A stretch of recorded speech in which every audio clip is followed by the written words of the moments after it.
नमामीशमीशान निर्वाण रूपम विभुं व्यापकं ब्रह्म वेद स्वरूपम निजं निर्गुणं निर्विकल्पं निरीहं चिदाकाशमाकाशवासं भजेहम। हर हर महादेव। ओम नमः शिवाय। मैं हूँ वामिका और आप सभी का हमारे चैनल आध्यात्मिक सागर में एक बार फिर से बहुत बहुत स्वागत है। आप सभी का दिन शुभ और मंगलमय हो और भगवान भोलेनाथ आपकी सभी मनोकामनाओं को पूर्ण करें। आप सभी ने माघ मास महात्म्य की कथाओं को हमारे चैनल पर सुना। अब आप सुनेंगी फाल्गुन मास महात्म्य की कथा। इसी के साथ जो भगवत गीता के अध्याय 16 के बाद की कथाएं थी, वो कथाएं भी आपको स्टार्टिंग के 5 दिन तक सुनने को मिलेगी। तो मैं आशा करती हूँ कि आप इन कथाओं को भी पूर्ण रूप से जरूर सुनेंगे। तो आइए शुभारंभ करते हैं भगवान शिव की प्रार्थना के साथ। ज्योतिर्मात्र स्वरूपाय निर्मल ज्ञान चक्षुषे नमः शिवाय शांताय ब्रह्माणी लिंग मूर्तिये। अर्थात ज्योति मात्र जिनका स्वरूप है, निर्मल ज्ञान ही जिनके नेत्र हैं, जो लिंग स्वरूप ब्रह्मा है, उन परम शांत कल्याणमय भगवान शिव को नमस्कार है। नैमिषारण्य में एकत्र हुए सब ऋषियों ने श्री सूत जी से कहा, सूत जी, आपने हमें माघ मास महात्म्य का वर्णन किया। अब हम फाल्गुन मास महात्म्य में भगवान शिव जी के महात्म्य और उनके मंत्रों की महिमा को सुनना चाहते हैं। तब सूत जी ने कहा, मुनियों, मरण धर्मा मनुष्यों के लिए इतना ही सबसे उत्तम एवं सनातन श्रेय है कि भगवान महेश्वर की कथा में अकारण भक्ति भाव का उदय हो। समस्त पुण्यों, श्रेय के संपूर्ण साधनों और समस्त यज्ञों में जप यज्ञ को ही सर्वोत्तम माना गया है। जैसे सब देवताओं में त्रिपुरारी भगवान शंकर श्रेष्ठ हैं, उसी प्रकार सब मंत्रों में भगवान शिव का षडक्षर मंत्र श्रेष्ठ है। उसी को प्रणव से रहित होने पर पंचाक्षर मंत्र भी कहते हैं। वह जप करने वाले पुरुषों को मोक्ष देने वाला है। सिद्धि की इच्छा रखने वाले सब श्रेष्ठ मुनि इस मंत्र का सम्यक रूप से सेवन करते हैं। शिव जी के शुभ पंचाक्षर मंत्र में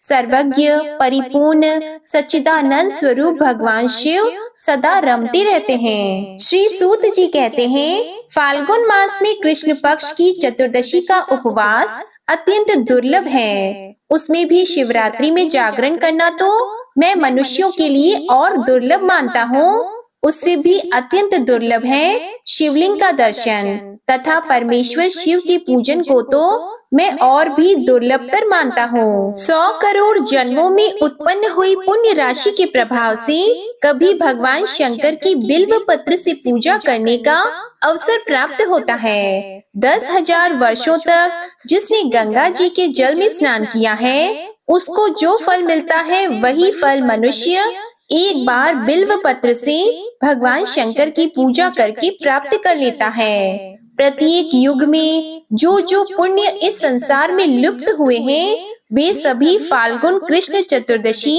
यानी शिवरात्रि में पूर्णतः विद्यमान रहते हैं। लोक में ब्रह्मा आदि देवता और वशिष्ठ आदि मुनि इस फाल्गुन कृष्ण चतुर्दशी की भूरी भूरी प्रशंसा करते हैं। इस शिवरात्रि को यदि किसी ने उपवास किया तो उसे 100 यज्ञों से अधिक पुण्य होता है। जिसने एक बिल्व पत्र से शिवलिंग का पूजन किया है, उसके पुण्य की समता तीनों लोकों में कौन कर सकता है। इस विषय में एक परम सुंदर पुण्य कथा कही जाती है। इक्ष्वाकु वंश में मित्रसह नाम से प्रसिद्ध एक परम धर्मात्मा राजा थे।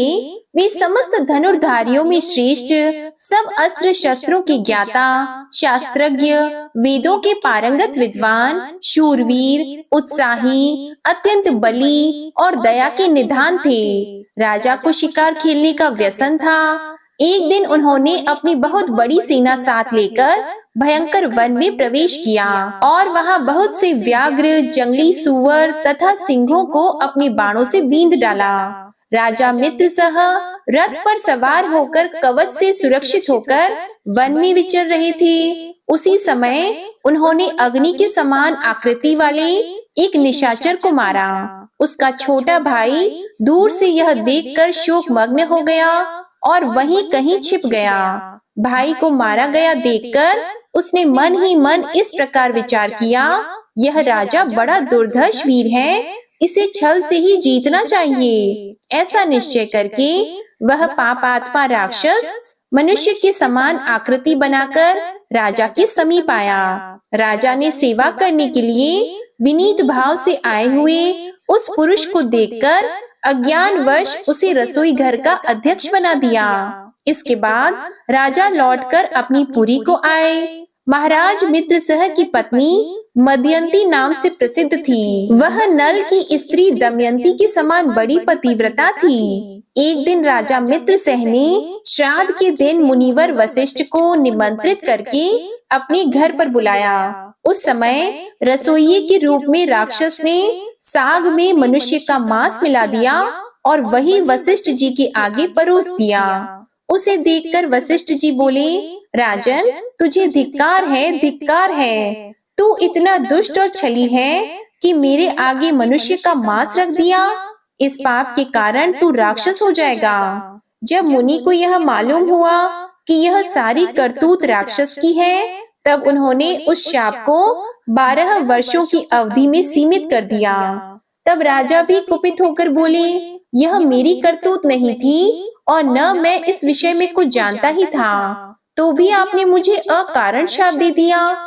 इसलिए गुरु होने पर भी आपको मैं भी शाप देता हूँ। ऐसा कहकर राजा अंजलि में जल लेकर गुरु को शाप देने के लिए तत्पर हुआ। यह देखकर रानी मदयंती ने पति के चरणों में गिरकर उन्हें ऐसा करने से रोका। रानी के वचन का मान रखने के लिए राजा शाप देने से निवृत्त हो गए और उस अंजलि के जल को उन्होंने अपने दोनों पैरों पर डाल दिया। इससे राजा के दोनों पैर कलमश युक्त यानी मलिन हो गए। तब से राजा का नाम कलमाशपाद हो गया। गुरु के शाप से राजा वन में विचरने वाले राक्षस हुए। एक दिन वन में कहीं किशोर अवस्था वाले नवविवाहित मुनि दंपति रमण कर रहे थे। उस समय उस नरभक्षी राक्षस ने तरुण मुनि कुमार को खाने के लिए पकड़ लिया। ठीक उसी तरह जैसे छोटे से मृग शिशु को कोई व्याघ्र पकड़ लेता है। राक्षस के वश में पड़े हुए अपने पति को देखकर उसकी स्त्री करुणा पूर्वक बोली, सूर्य वंश यशोधर महाराज, आप ऐसा पाप न कीजिए। आप राक्षस नहीं, अयोध्या के सम्राट हैं, रानी मदयंती के पति हैं। प्रभु, ये मेरे स्वामी मुझे प्राणों से भी अधिक प्रिय हैं, इन्हें नहीं खाइए। शरण में आए हुए दीन दुखी मनुष्यों को आप ही सहारा देने वाले हैं। इन महात्मा पति के बिना मेरा यह शरीर मेरे लिए महान भार है। इस मलिन पाप में 5 भौतिक शरीर से क्या सुख होगा। ये मुनि कुमार देखने को बालक हैं, किंतु वेदों के विद्वान, शांत, तपस्वी और अनेक शास्त्रों के ज्ञाता हैं। इन्हें प्राण दान देकर आपको संपूर्ण जगत की रक्षा करने का पुण्य होगा। महाराज, मैं ब्राह्मण की स्त्री हूँ, अभी बालिका हूँ, मुझ पर कृपा कीजिए। आप जैसे साधु पुरुष अनाथों, दीनों और पीड़ितों पर कृपा करने वाले होते हैं। इस प्रकार प्रार्थना करने पर भी उस निर्दयी नरभक्षी राक्षस ने उस ब्राह्मण कुमार की गर्दन मरोड़ डाली और उन्हें उदरस्त कर लिया। तब वह पतिव्रता ब्राह्मणी अत्यंत शोक से ग्रस्त होकर विलाप करने लगी। उसने पति की हड्डियों को एकत्रित करके भयंकर चिता प्रज्वलित की और पति का अनुसरण करने के लिए अग्नि में प्रवेश करते समय राक्षस रूपधारी राजा को इस प्रकार शाप दिया, अरे ओ पापात्मन, तूने मेरे पति को खा लिया है, अतः तू भी जब स्त्री से समागम करेगा उसी समय तेरी मृत्यु हो जाएगी। यों कहकर वह पतिव्रता स्त्री चिता की आग में प्रवेश कर गई। गुरु के शाप का उपभोग करके राजा पुनः अपने स्वरूप को प्राप्त हुए और प्रसन्नता पूर्वक घर को गए। रानी मदयंती उस पतिव्रता ब्राह्मणी के शाप को जानती थी, इसलिए वैधव्य से डरकर उन्होंने रति की इच्छा वाले पति को अपने पास आने से मना कर दिया। राजा मित्र सह राज्य की सुख भोग से विरक्त हो गए और संपूर्ण लक्ष्मी का परित्याग करके पुनः वन में चले गए। राज्य छोड़कर संपूर्ण पृथ्वी पर विचरते हुए राजा ने अपने पीछे पीछे आती हुई एक भयंकर रूप वाली पिशाची को देखा। वह ब्रह्म हत्या थी। श्रेष्ठ मुनियों के उपदेश से राजा ने उस ब्रह्म हत्या को पहचाना। उसके निवारण के लिए विरक्त चित्त वाले राजा ने अनेक वर्षों तक बहुत से क्षेत्रों में विचरण किया। फिर भी जब ब्रह्म हत्या निवृत्त नहीं हुई तब वे मिथिला में आए। इसी समय उधर आते हुए निर्मल अंतःकरण वाले गौतम मुनि को उन्होंने देखा और उनके समीप जाकर बार बार प्रणाम किया। तब मुनि श्रेष्ठ गौतम ने राजा को आशीर्वाद देकर मंद मंद मुस्कुराते हुए कहा, राजन, तुम्हारे यहाँ कुशल तो है ना? तुम्हारे राज्य में कोई विघ्न बाधा तो नहीं है? तब राजा ने कहा, ब्राह्मण, आपकी कृपा से हम सब लोग कुशल हैं, परंतु यह भयंकर रूप वाली पिशाची हमें बड़ा दुख देती है। शापग्रस्त होकर हमने जो दुर्लभ पाप कर डाला है उसकी शांति सहस्त्रों प्रायश्चितों से भी नहीं हो रही। आप प्रेम पूर्वक संभाषण करके मेरे मन को आनंदित कर रहे हैं। हे महाभाग, आज अपने चरण कमलों की शरण में आए हुए मुझ पापी को शांति प्रदान कीजिए, जिससे मुझे सुख मिले। तब करुणा निधि गौतम जी ने कहा, राजेंद्र, अब अपने महान पापों से होने वाले भय को त्याग दो। जब भगवान शंकर रक्षा करने वाले हैं, तब उनकी शरण में आए हुए भक्तों को कहां से भय हो सकता है? गोकर्ण नामक मनोरम क्षेत्र महापातकों का संहार करने वाला है। वहां बड़े से बड़े पाप भी नहीं टिक सकते। गोकर्ण क्षेत्र में विद्यमान भगवान शिव स्मरण करने मात्र से समस्त पापों का नाश कर डालते हैं। जैसे कैलाश और मंदराचल के शिखर पर भगवान शिव का निश्चित निवास है, उसी प्रकार गोकर्ण मंडल में भी है। वहाँ महादेव जी महाबल नाम से निवास करते हैं। रावण नामक राक्षस ने घोर तपस्या करके जिस शिवलिंग को प्राप्त किया था, उसी को गणेश जी ने गोकर्ण क्षेत्र में स्थापित किया है। सनक सनंदन आदि महात्मा तथा मृग चर्ममय वस्त्र धारण करने वाले साध्य एवं मुनिगण वहां बैठकर भगवान शिव की उपासना करते हैं। इस ब्रह्मांड मंडल में गोकर्ण के समान दूसरा क्षेत्र नहीं है। वहां महात्मा अगस्त्य मुनि ने घोर तपस्या की है। राजन, इस तीर्थ में संपूर्ण देवताओं के स्थान हैं। देवाधिदेव भगवान विष्णु, परमेष्ठी ब्रह्मा, वीरवर कार्तिकेय तथा गणेश जी के स्थान है। गोकर्ण तीर्थ में कोटि कोटि शिवलिंग विद्यमान है। वहाँ पग पग पर असंख्य तीर्थ मौजूद हैं। सत्य युग में महाबल नामक भगवान शिव श्वेत वर्ण के होते हैं। त्रेता में उनका रंग अत्यंत लाल हो जाता है। द्वापर में वे पीत वर्ण के और कलयुग में श्याम वर्ण के हो जाएंगे। महाबल शिव भयंकर कलयुग प्राप्त होने पर कोमल भाव के प्राप्त होंगे। परम उत्तम गोकर्ण क्षेत्र पश्चिम समुद्र के तट पर है। वह ब्रह्म हत्या आदि पापों को भस्म कर देता है। इस संसार में जो ब्रह्मघाती, भूत द्रोही, शठ और अन्याय पापी होते हैं, वे सब गोकर्ण तीर्थ में पहुंचकर वहाँ के तीर्थों में स्नान करके महाबल नामक शिव जी का दर्शन करने पर शिवलोक को प्राप्त होते हैं। वहाँ पुण्य तिथियों को पुण्य नक्षत्र और पुण्य दिन में जो महेश्वर शिव की पूजा करते हैं, वे सब शिव रूप हो जाते हैं। यदा कदा जो कोई भी मनुष्य गोकर्ण तीर्थ में जाकर भगवान शंकर की पूजा करता है, वह ब्रह्म पद को प्राप्त होता है। रविवार, सोमवार तथा बुधवार को जब अमावस्या तिथि का योग हो, तब वहाँ समुद्र में किया हुआ स्नान, दान, पितृ तर्पण, शिव पूजा, जप, होम, व्रतचर्या और ब्राह्मणों का सत्कार अनंत फल देने वाला होता है। महाप्रदोष की बेला में भगवान शिव का पूजन मोक्ष देने वाला है। फाल्गुन मास में जो परम पुण्यमय कृष्ण पक्ष की चतुर्दशी आती है, उस दिन शिवलिंग और बिल्व पत्र इन सब का सुयोग दुर्लभ है। अहो, माया कैसी प्रबल है कि जिससे मूढ़ हुए मनुष्य भगवान शिव की इस महातिथि को उपवास तक नहीं करते।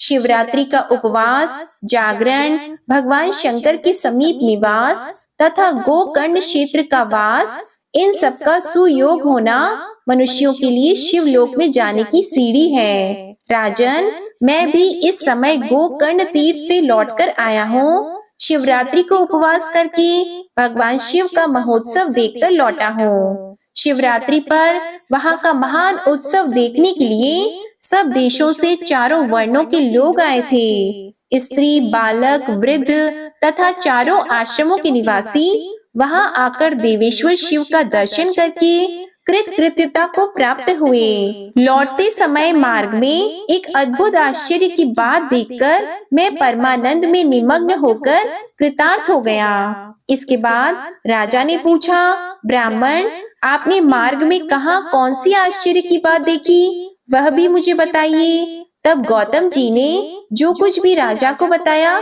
इसका वर्णन आप अगले अध्याय में सुनेंगे। अब आप सुनिए भगवत गीता का यह अध्याय। श्री कृष्ण भगवान अर्जुन से बोले, हे अर्जुन, दैवी संपदा जिन पुरुषों को प्राप्त है तथा जिनको आसुरी संपदा प्राप्त है, उनके लक्षण पृथक पृथक कहता हूँ। उनमें से सर्वथा भय का अभाव, अंतःकरण की अच्छी प्रकार से स्वच्छता, तत्व ज्ञान के लिए ध्यान योग में निरंतर दृढ़ स्थिति और सात्विक दान तथा इंद्रियों का दमन, भगवत पूजा और अग्निहोत्र आदि उत्तम कर्मों का आचरण एवं वेद शास्त्रों के पठन पाठन पूर्वक भगवान के नाम और गुणों का कीर्तन तथा स्वधर्म पालन के लिए कष्ट सहन करना एवं शरीर और इंद्रियों के सहित अंतःकरण की सरलता तथा मन, वाणी और शरीर से किसी प्रकार भी किसी को कष्ट न देना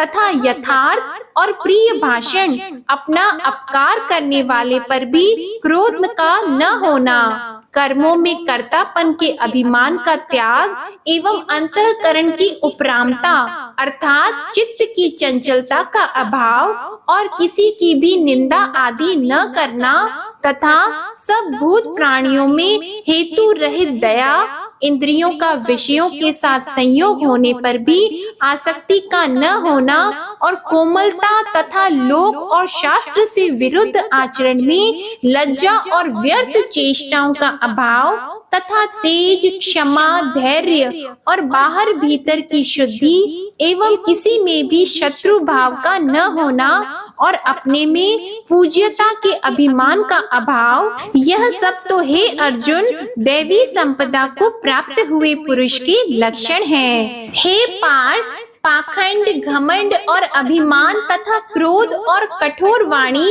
एवं अज्ञान भी यह सब आसुरी संपदा को प्राप्त हुए पुरुष के लक्षण हैं। उन दोनों प्रकार की संपदाओं में दैवी संपदा तो मुक्ति के लिए और आसुरी संपदा बांधने के लिए मानी गई है। इसलिए हे अर्जुन, तू शोक मत कर, क्योंकि तू दैवी संपदा को प्राप्त हुआ है। हे अर्जुन, इस लोक में भूतों के स्वभाव दो प्रकार के माने गए हैं, एक तो देवों के जैसा और दूसरा असुरों के जैसा। उनमें देवों का स्वभाव ही विस्तार पूर्वक कहा गया है, इसलिए अब असुरों के स्वभाव को भी विस्तार पूर्वक मेरे से सुन। हे अर्जुन, आसुरी स्वभाव वाले मनुष्य कर्तव्य कार्य में प्रवृत्त होने को और अकर्तव्य कार्य से निवृत्त होने को भी नहीं जानते हैं। इसलिए उनमें न तो बाहर भीतर की शुद्धि है, न श्रेष्ठ आचरण और न सत्य भाषण है। वे आसुरी प्रकृति वाले मनुष्य कहते हैं कि जगत आश्रय रहित और सर्वथा झूठा एवं बिना ईश्वर के अपने आप स्त्री पुरुष के संयोग से उत्पन्न हुआ है, इसलिए केवल भोगों को भोगने के लिए है, इसके सिवा और क्या। इस प्रकार इस मिथ्या ज्ञान को अवलंबन करके नष्ट हो गया है स्वभाव जिनका तथा मंद है बुद्धि जिनकी, ऐसे वे सबका अपकार करने वाले क्रूर कर्म कर्मी मनुष्य केवल जगत का नाश करने के लिए ही उत्पन्न होते हैं। वे मनुष्य दंभ, मान और मद से युक्त हुए किसी प्रकार भी न पूर्ण होने वाली कामनाओं का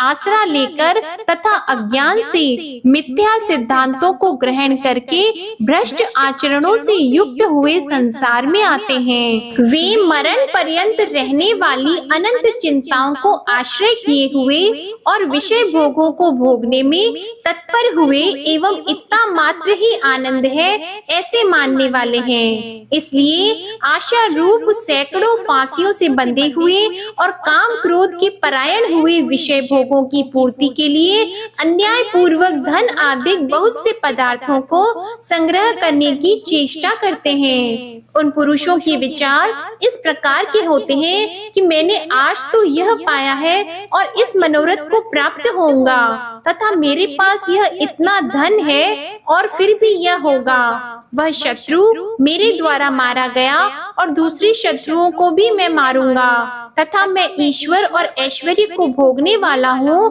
और मैं सब सिद्धियों से युक्त एवं बलवान और सुखी हूँ। मैं बड़ा धनवान और बड़े कुटुंब वाला हूँ। मेरे समान दूसरा कौन है?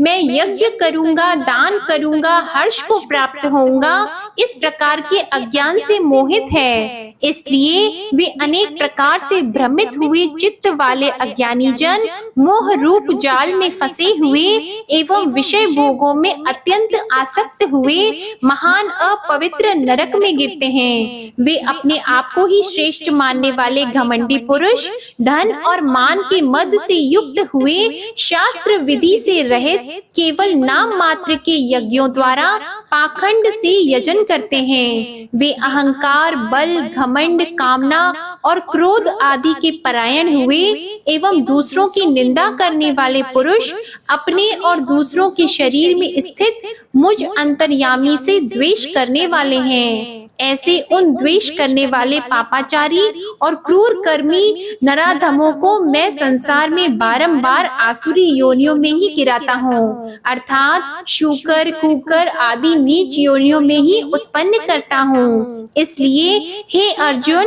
वे मूढ़ पुरुष जन्म जन्म में आसुरी योनि को प्राप्त हुए मेरे को न प्राप्त होकर उससे भी अति नीच गति को ही प्राप्त होते हैं, अर्थात घोर नरकों में पड़ते हैं। हे अर्जुन, काम, क्रोध और लोभ यह तीन प्रकार के नरक के द्वार आत्मा का नाश करने वाले हैं, अर्थात अधोगति में ले जाने वाले हैं। इससे इन तीनों को त्याग देना चाहिए, क्योंकि हे अर्जुन, इन तीनों नरक के द्वारों से मुक्त हुआ अर्थात काम, क्रोध और लोभ आदि विकारों से छूटा हुआ पुरुष अपने कल्याण का आचरण करता है। इससे वह परम गति को जाता है, अर्थात मेरे को प्राप्त होता है। जो पुरुष शास्त्र की विधि को त्याग कर अपनी इच्छा से बरतता है वह न तो सिद्धि को प्राप्त होता है और न परम गति को तथा न सुख को प्राप्त होता है। इससे तेरे लिए इस कर्तव्य और अकर्तव्य की व्यवस्था में शास्त्र ही प्रमाण है, ऐसा जानकर तू शास्त्र विधि से नियत किए हुए कर्म को ही करने के लिए योग्य है। अब आप सुनिए श्री शिव चालीसा पाठ। श्री गणेश गिरिजा सुवन मंगल मूल सुजान, कहत अयोध्या दास तुम देहो अभय वरदान। जय गिरिजापति दीन दयाला, सदा करत संतन प्रतिपाला। भाल चंद्रमा सोहत नीके, कानन कुंडल नाग फनी के। अंग गौर शिर गंग बहाए, मुंड माल तन छार लगाए। वस्त्र खाल बागंबर सोहे, छवि को देख नाग मुनि मोहे। मैना मातु की है दुलारी, बाम अंग सोहत छवि न्यारी। कर त्रिशूल सोहत छवि भारी, करत सदा शत्रु निशयकारी। नंदी गणेश सोहित कैसे, सागर मध्य कमल है जैसे। कार्तिक श्याम और गणराऊ, या छवि को कही जात न काऊ। देवन जब ही जाए पुकारा, तब ही दुख प्रभु आप निवारा। किया उपद्रव तारक भारी, देवन सब मिली तुम ही जुआरी। तुरत षडानन आप पठायहु, लव निमेष महामारी गिरायो। आप जलंधर असुर सहारा, सुयश तुम्हार विदित संसारा। त्रिपुरासुर सन युद्ध मचाई, सब ही कृपा कर लीन बचाई।